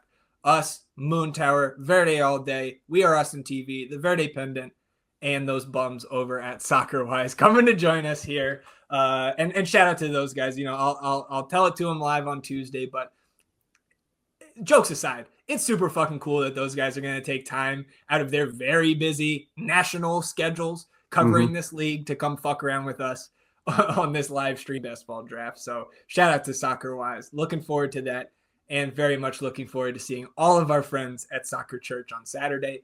Looking ahead to the forecast, man, we talked about the single digits in KC. I think it's going to be low 40s, high 30s for match day on Saturday. So bundle up. You know we will be. And look, we'll try to leave those faces exposed so we can recognize all our friends. We don't miss anybody like we did at the open training about a month ago. Right on. All right. That'll do it for us, everybody. Appreciate you tuning in, sticking with us here on episode 200.